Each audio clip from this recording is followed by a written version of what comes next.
Israel began bombing. Good morning, Earth. This is Adam Sturch broadcasting from the Mushroom Mansion House, New Mexico, working on oil painting protest.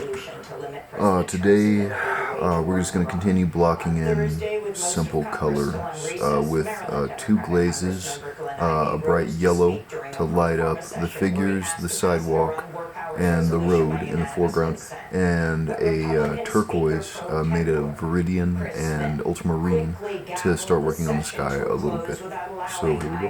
Pursuant to Clause 13 of Rule 1, the House adjourned until 2:30 p.m.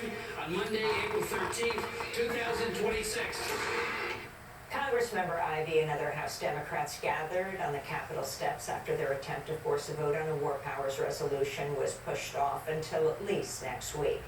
This is Pennsylvania Congresswoman Madeline Dean. Over the weekend, we read and heard the president's Easter morning tweet of profanity, blasphemy, danger, and the following day his threat to eliminate an entire civilization. Pause there. These are not normal times, America. When will my Republican colleagues stand up in the House, in the Senate, the Vice President, the cabinet secretaries who surround this madman? When will they grow a spine? When will they say, stop? Israel's cabinet has secretly approved the establishment of 34 new settlements in the occupied West Bank, Israel's largest ever recognition of unauthorized outposts in a single step. The cabinet made the decision on April 1st, but it was classified until Thursday when an Israeli military censor approved it for publication.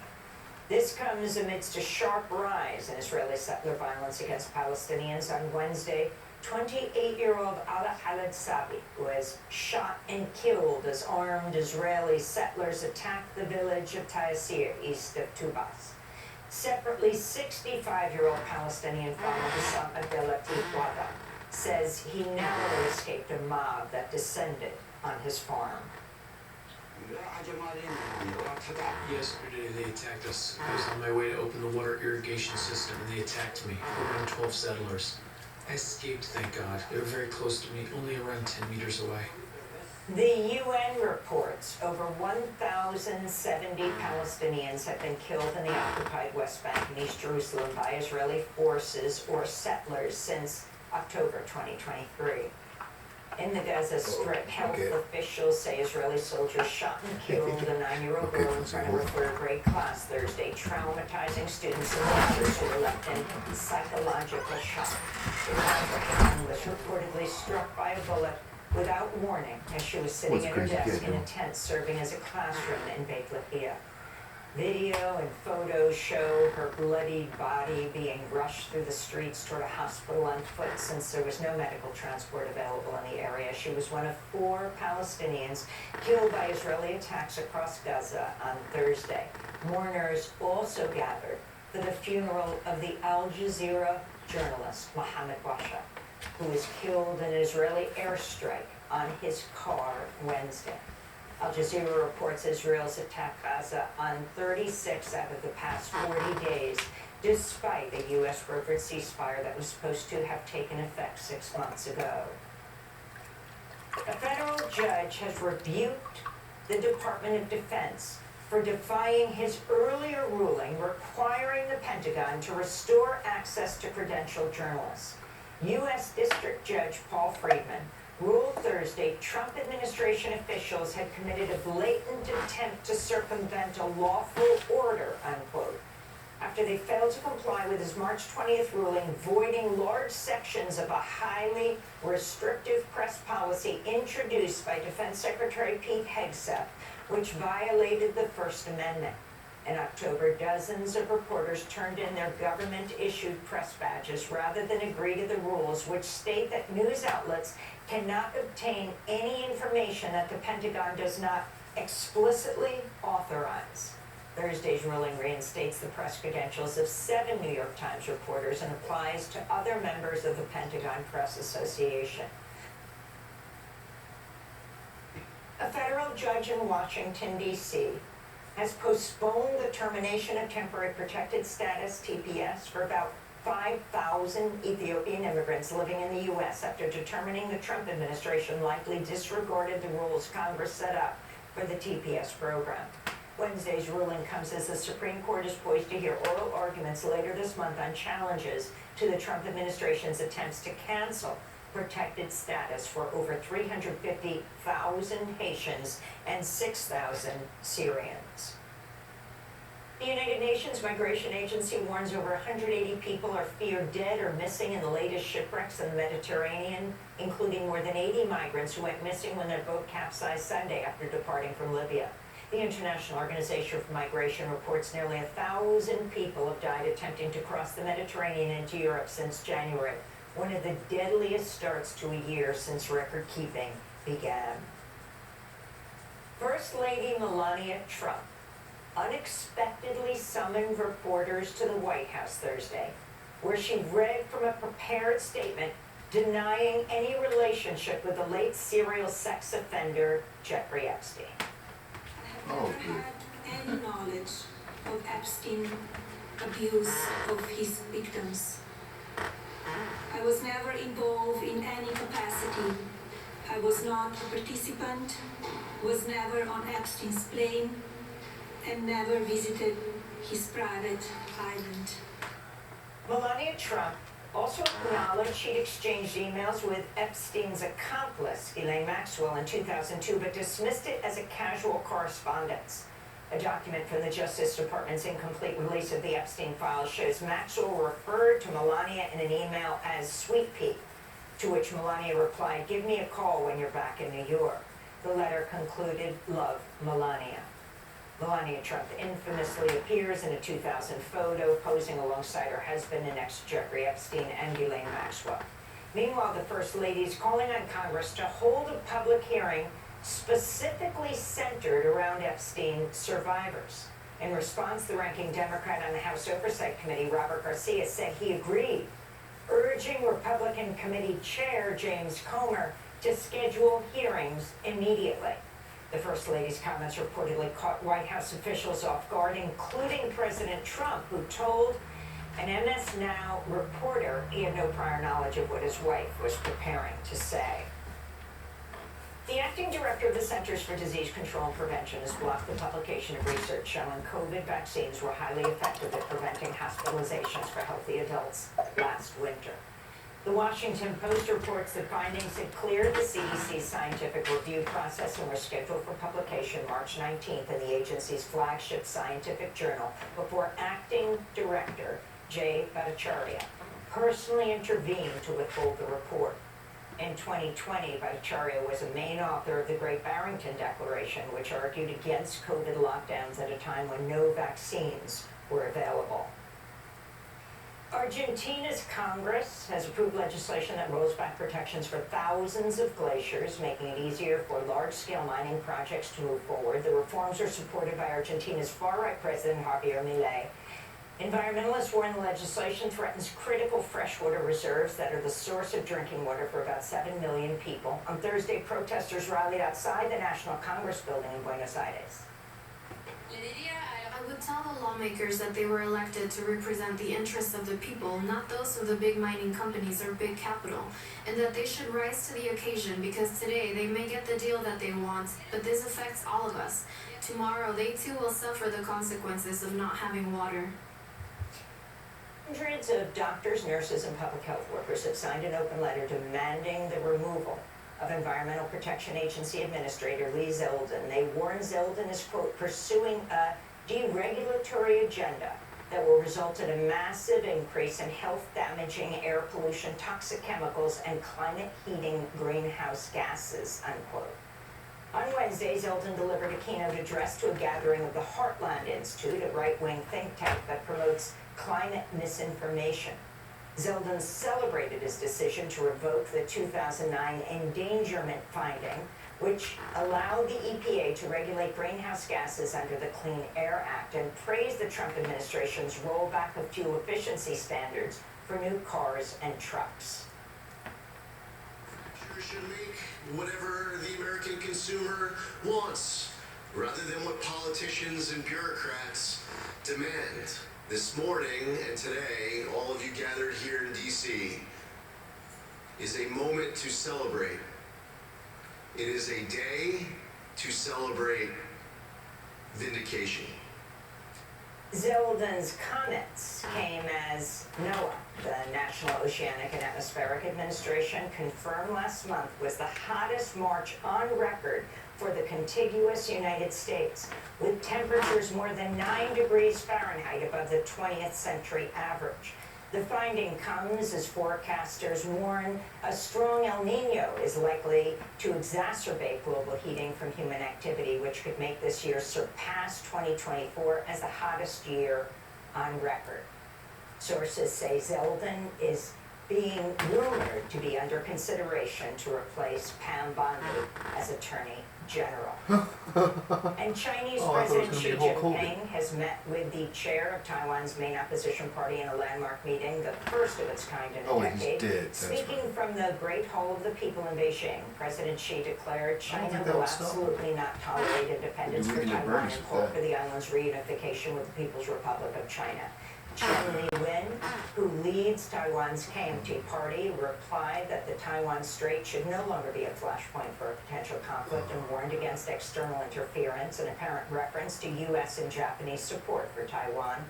Chen has called her 6-day visit to mainland China a journey of peace. It comes as Taiwan's opposition-controlled parliament has stalled a proposed $40 billion increase in military spending. This is Chen Li-wen.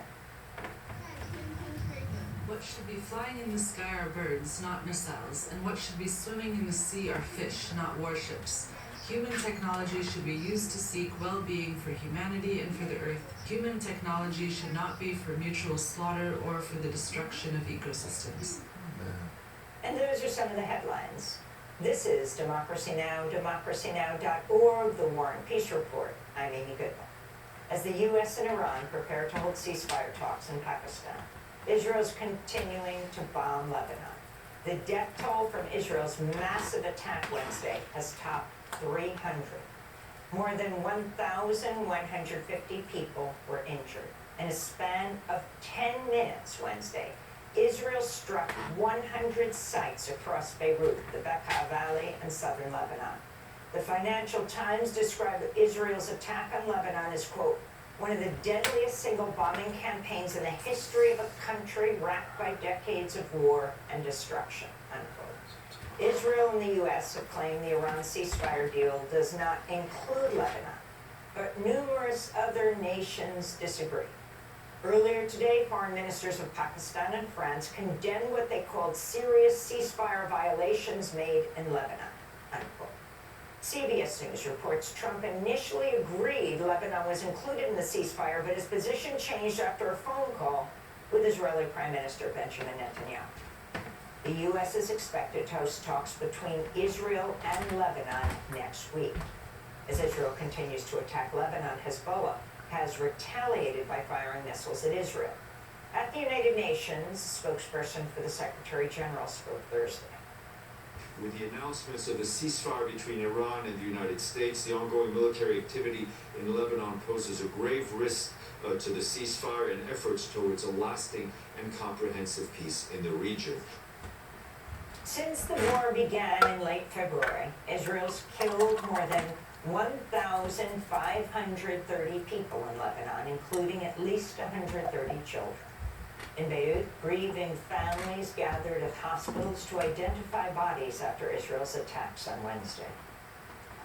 I had dropped off my sister. She went up into the house. I went on a little trip and they hid. I came back and didn't find the building. I didn't find my sister and I didn't find my family, any of them. I found my brother and his son was in the rubble. We go now to Beirut, where we're joined by Rania Abu Zaid. She's an award-winning Lebanese-Australian journalist, author, based in Beirut. Her books include No Turning Back, Life, Loss, and Hope in Wartime Syria. Her latest piece in New York Magazine, just out Thursday, headlined The Iran War Is Not Over, Scenes from a Day of Carnage in Beirut. Welcome back to Democracy Now!, Rania. Why don't you describe those scenes of the day of carnage in Beirut? We have a 4-second delay, so we will wait.